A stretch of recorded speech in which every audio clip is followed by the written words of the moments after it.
Good morning fourth class. I hope आप ठीक होंगे, सेफ होंगे और अपना ध्यान रख रहे होंगे। आपको इंतज़ार होगा आज आपकी हिंदी रीडर की क्लास से। ये देखिए लेसन 8 है, 7 लेसन हम ऑलरेडी कर चुके हैं और लेसन का नाम है आसमान की सैर। ये देखिए अभिव्यक्ति। तो इसमें कुछ बच्चे आसमान की सैर करने गए हैं तो उन्होंने अपने आप बताया है अपने बारे में कि हम वहाँ पर गए, कैसे क्या देखा हमने। तो ये अभिव्यक्ति कर रहे हैं, खुद अपने बारे में बता रहे हैं। ठीक है, देखिए मैं सुना रही स्टोरी आपको। देखिए, मनु और मीता आसमान की सैर को निकले। दूर दूर तक फैला नीला आसमान, शीतल हवा और जगमगाते तारे, कहीं कहीं बादल नरम नरम गद्दों की तरह। वहाँ उन्हें छोटा भालू मिला। उसका नाम छुटकू था। छुटकू पढ़ाकू था। हर समय किताब उसके हाथ में रहती और वह रात में भी धूप का चश्मा लगाए रहता। मनु और मीता उससे मिलकर बहुत खुश हुए। छुटकू ने उन्हें 3 किताबें दी। किताबों में अच्छी अच्छी कहानियाँ थीं। तो इस पहरे में क्या बताया गया कि मनु और मीता हैं वो आसमान की सैर के लिए निकले हैं। दूर दूर तक क्या देखा उन्होंने कि आसमान नीला है और शीतल हवाएं, ठंडी ठंडी हवाएं आ रही हैं और जो तारे हैं वो आसमान में जगमग चमक रहे हैं और बादल ऐसे लग रहे हैं बहुत नर्म, सॉफ्ट, एकदम सॉफ्टली, कि जिस तरह गद्दे मुलायम होते हैं उसी तरह। और वहाँ पे उनको एक भालू मिला, छोटा भालू मिला। उसका नाम क्या था? उसका नाम छुटकू था और वो जो था पढ़ने में बहुत तेज़ था, वो ज़्यादा पढ़ाकू था। उसके हाथ में हमेशा किताबें रहती थीं और वो क्या करता था? वो धूप का चश्मा लगाए रहता था।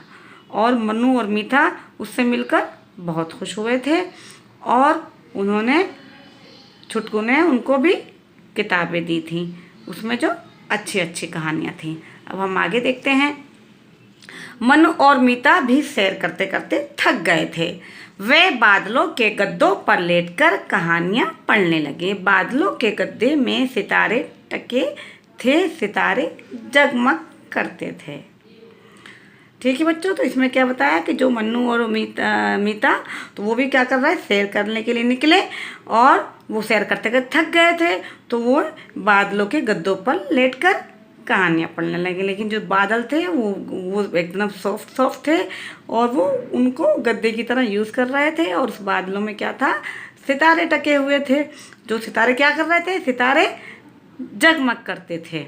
अब आगे देखते हैं।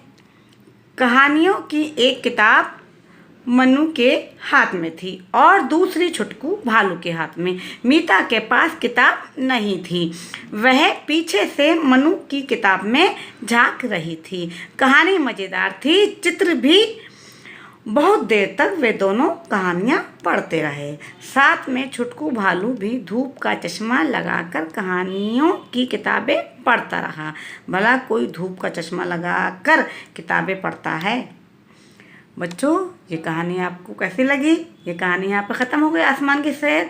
तो इसमें अपने अपने बारे में वो कहाँ घूमने गए, उनको आसमान कैसा लगा और बादल कैसे लगे उनको, गद्दों की तरह नरम नरम सॉफ्ट लगे और बादल में सितारे थे जो चमक रहे थे।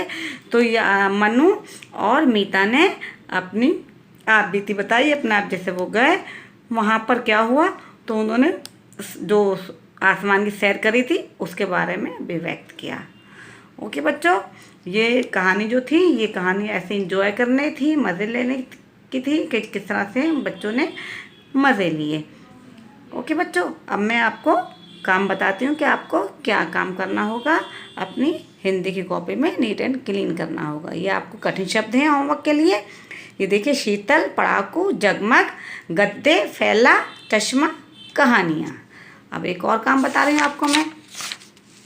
ये देखिए, ये दूसरा आपको काम करना है। ये है शब्द अर्थ, वर्ड मीनिंग है ये।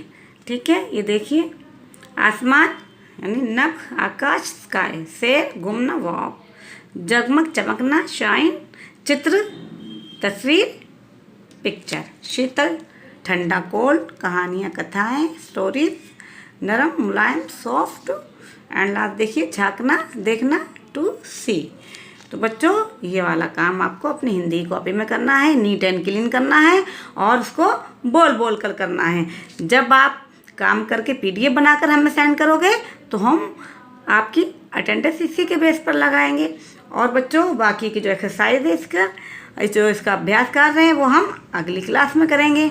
ओके बच्चों, बाय, टेक केयर।